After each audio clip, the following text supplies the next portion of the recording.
Je m'appelle Jean-Pierre Bénédicte. J'ai 96 ans et parfois j'ai l'impression que les rues de Paris ont grandi avec moi, devenant plus sages et, en même temps, plus fatiguées.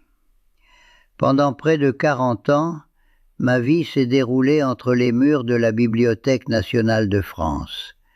J'étais le gardien de mots que d'autres oubliaient, l'archiviste de mémoires étrangères.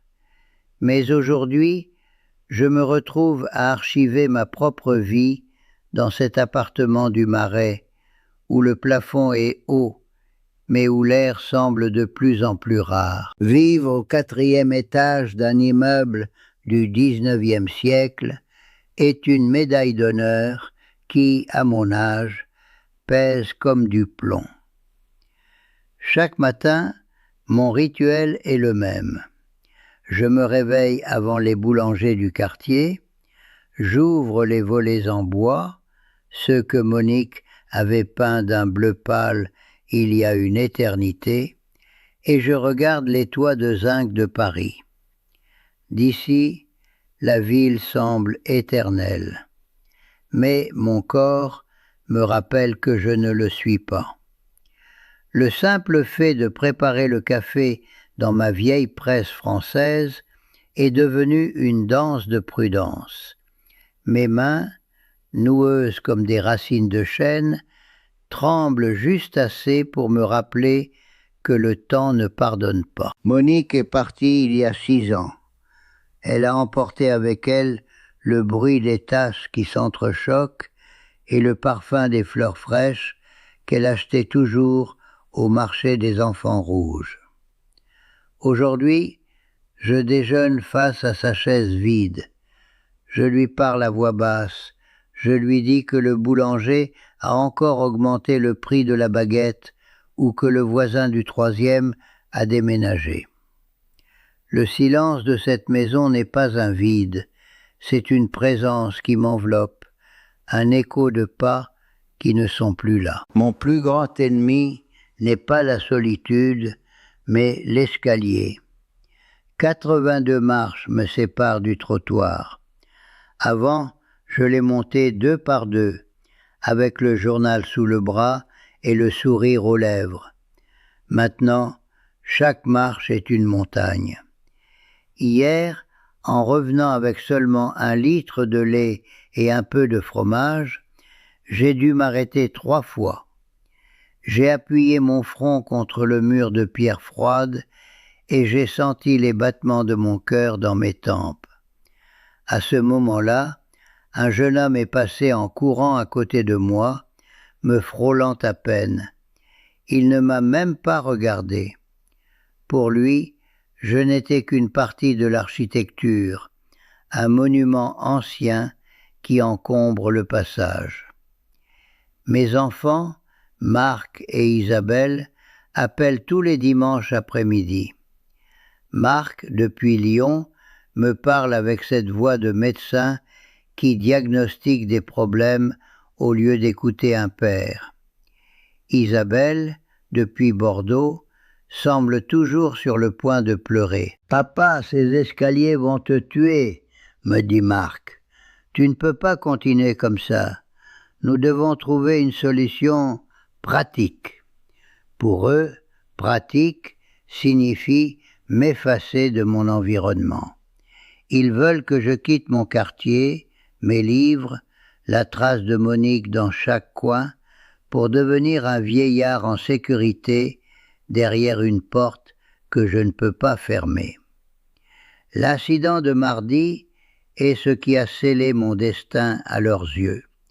Je suis descendu au marché et pendant 1 seconde, juste 1 seconde, le monde a tourné.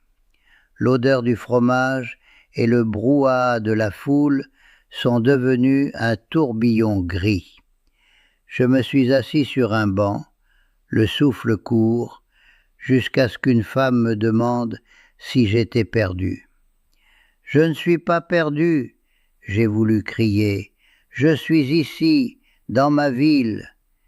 Mais ma voix n'est pas sortie. En rentrant à la maison et en voyant les appels manqués sur le téléphone, j'ai su que la nouvelle leur était parvenue.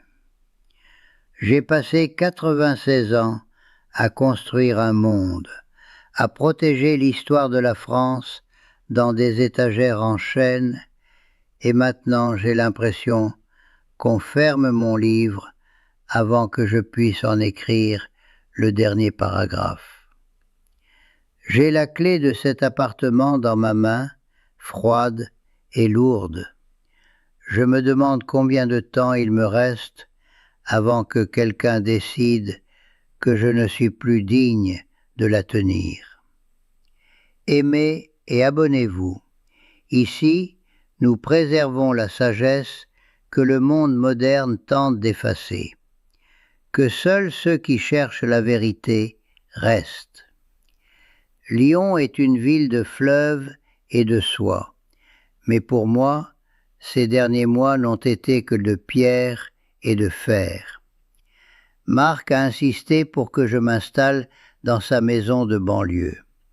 Juste pour un temps, papa, le temps que tu reprennes des forces, disait-il.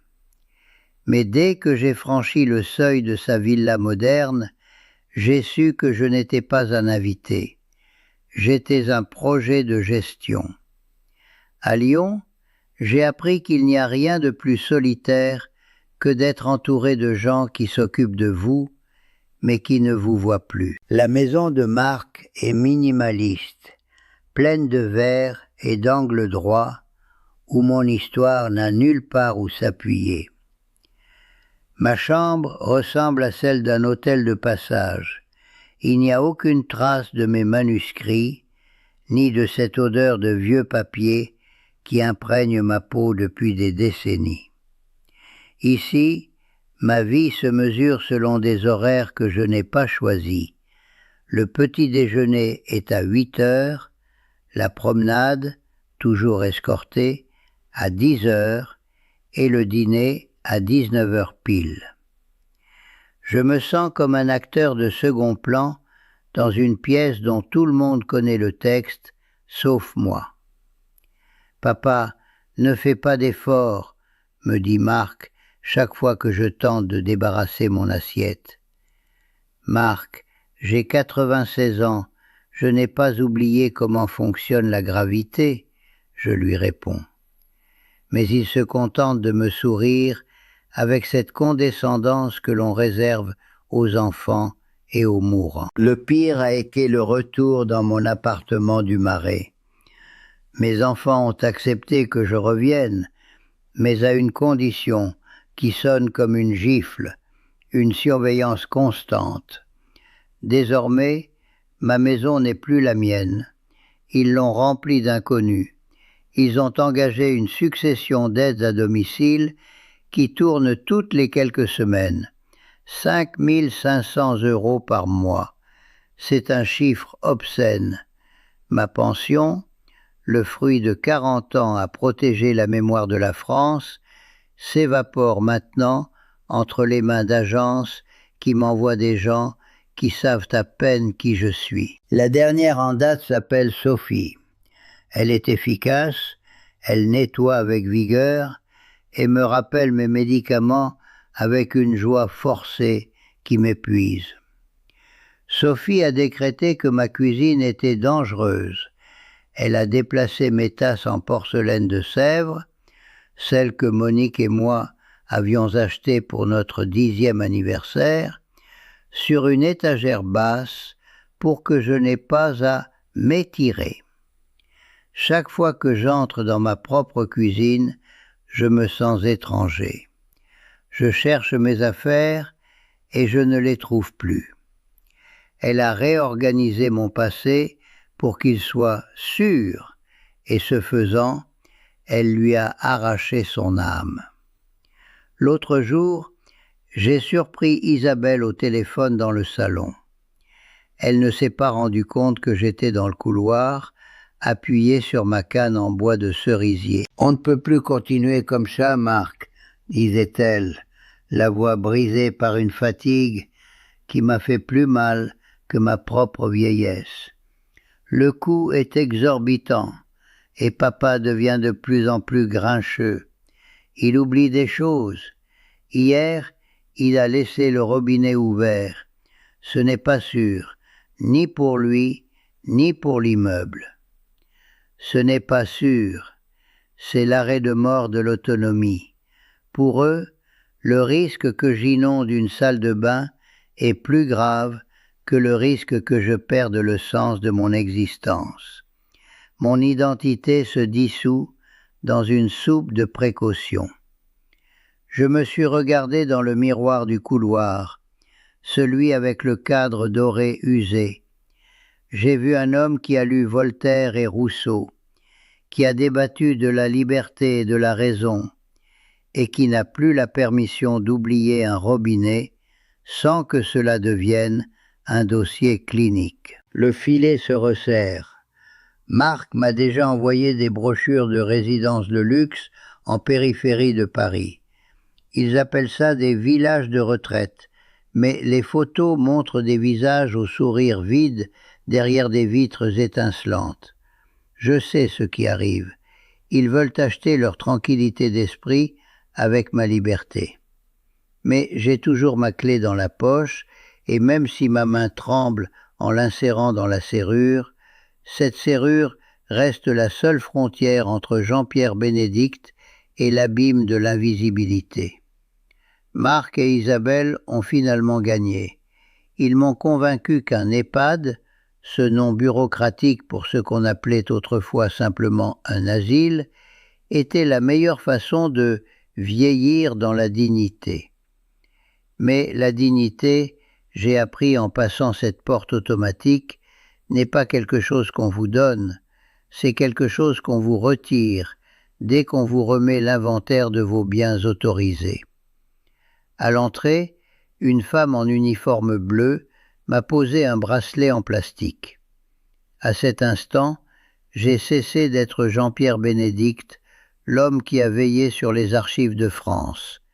Je suis devenu, officiellement, la chambre 214, lit B. J'ai tenu 3 jours. Seulement 3 jours, mais ils m'ont semblé durer 3 siècles d'exil. Dès le seuil franchi, le premier choc fut l'odeur.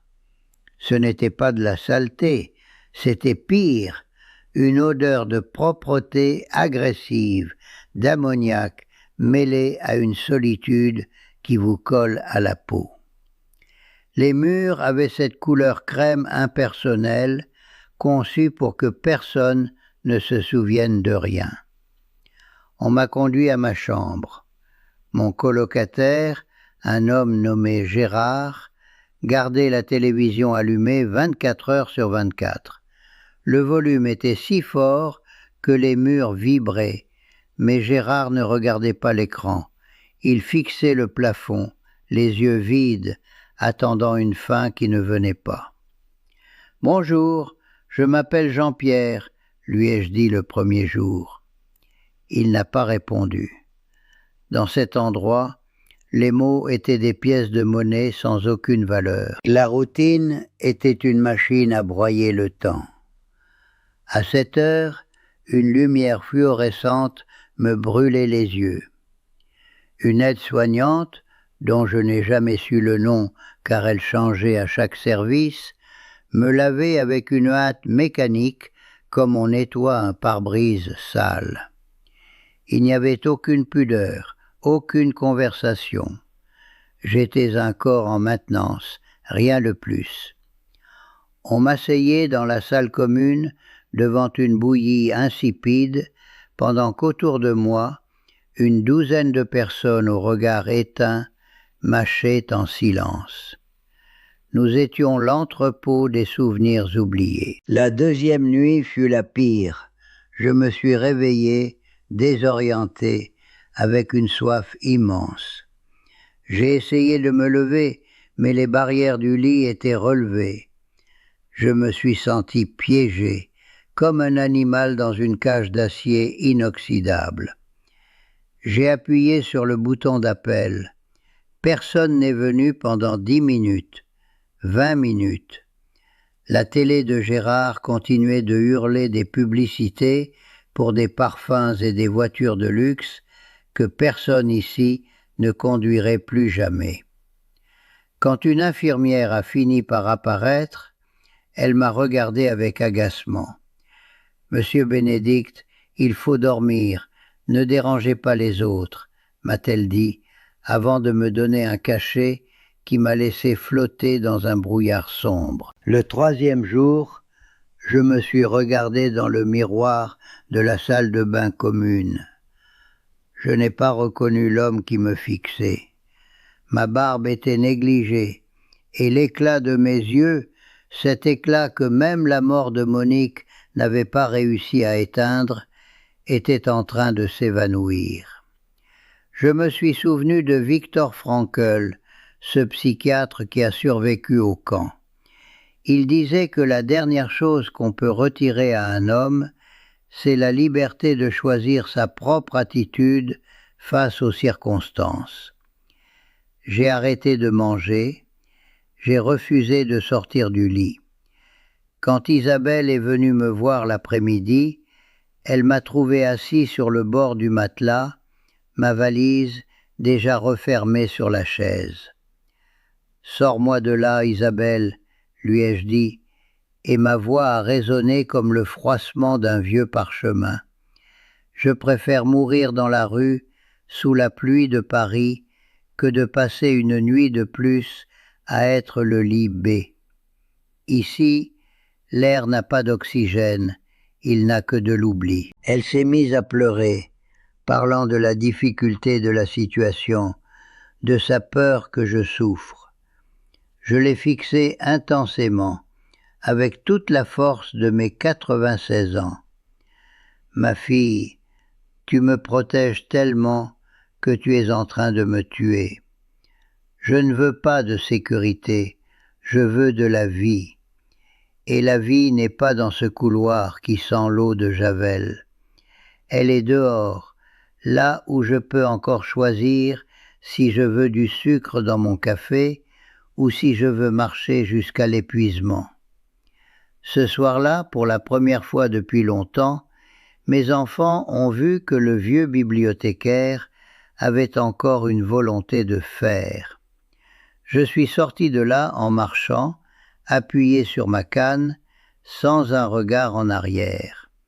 Je ne savais pas où j'allais, je savais seulement que je ne retournerais pas au Marais pour être surveillé par des inconnus, ni ne resterais ici pour être un numéro. Il devait y avoir une autre voie, un endroit où un homme pourrait vieillir sans cesser d'être un homme. Finalement, la réponse n'était ni dans la verticalité de Paris, ni dans la froideur d'une institution. Nous avons trouvé une maison partagée dans un petit village près d'Avignon, là où le ciel possède ce bleu intense qui rendait Van Gogh fou de joie, et où l'air sent toujours la lavande et la liberté. Ce n'est pas un hôpital déguisé, c'est une vieille bâtisse en pierre, avec des volets en bois et un jardin où les cigales chantent à l'unisson. Ici, je vis avec 4 autres compagnons. Nous portons tous le poids des années, mais ici, ce poids se partage, et donc, il devient plus léger. La première chose que j'ai faite en arrivant a été de toucher la serrure de ma nouvelle chambre. J'ai ma propre clé. Cela peut paraître un objet insignifiant, un simple morceau de métal froid, mais pour un homme de 96 ans, c'est le sceptre de sa souveraineté. Cette clé dit que cet espace est le mien, que mes silences m'appartiennent, et que c'est moi qui décide quand ouvrir ma porte au monde. Aujourd'hui, je me suis levé avec le premier rayon de soleil qui a caressé les vignes aux alentours. Je suis descendu dans la cuisine commune et j'ai trouvé Clara, la jeune femme qui vit avec nous, pour nous aider là où le corps ne suit plus. Elle ne m'a pas demandé « Comment va le grand-père ?» comme on le faisait à l'EHPAD. Elle m'a regardé dans les yeux et m'a dit « Jean-Pierre, les tomates du potager sont prêtes. Tu m'aides pour la salade ?» Cela faisait une éternité que je ne m'étais pas senti utile. Mes mains, qui autrefois classaient les trésors de la Bibliothèque nationale, se sont tachées aujourd'hui de terre et de jus de tomate. J'ai coupé les légumes avec lenteur, savourant le rythme de la tâche. À ce moment-là, en épluchant une simple tomate sous le soleil du sud, je me suis senti plus vivant que durant tous ces mois de surveillance extrême. Je ne suis pas un patient en attente, je suis un membre d'une communauté qui a encore quelque chose à offrir. J'ai créé une petite bibliothèque dans le salon de la maison. J'ai fait venir mes volumes préférés du Marais. Les après-midi, quand la chaleur retombe, nous nous réunissons sous l'ombre d'un grand olivier. Je lis les passages de Montaigne ou des vers de Rimbaud pour mes compagnons. Parfois, nous parlons simplement du passé, mais pas avec tristesse, plutôt avec la fierté de ceux qui ont traversé un siècle entier. Dans ces moments-là, je redeviens l'archiviste, le gardien de la mémoire, et je sens que mes 96 ans ne sont pas un fardeau, mais un trésor que les autres ont soif d'écouter. Marc et Isabelle sont venus me voir dimanche dernier. Ils ont apporté une bouteille de vin de la région et nous nous sommes assis sur le perron. Pour la première fois depuis des années, je n'ai pas vu la peur sur leur visage. Ils ont vu que mon dos était un peu plus droit et que mes yeux avaient retrouvé cet éclat que le linoléum de l'asile avait presque éteint. Nous n'avons pas parlé de chute, ni de coups, ni de risques. Nous avons parlé de la vie. Ils ont enfin compris que me protéger ne signifiait pas m'enfermer, mais me permettre de fleurir sur un sol que j'aurais moi-même choisi. Parfois, alors que le soleil se couche derrière les collines de Provence, je repense aux mots de Viktor Frankl.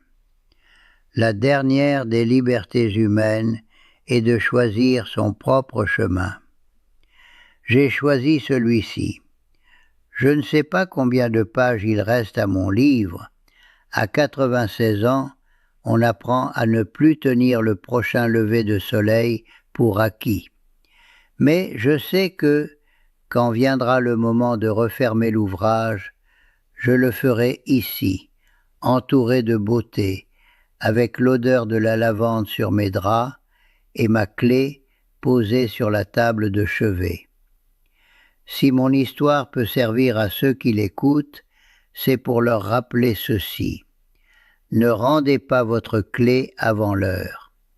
Cherchez un endroit où votre nom signifie encore quelque chose et où votre présence n'est pas une gestion, mais un cadeau.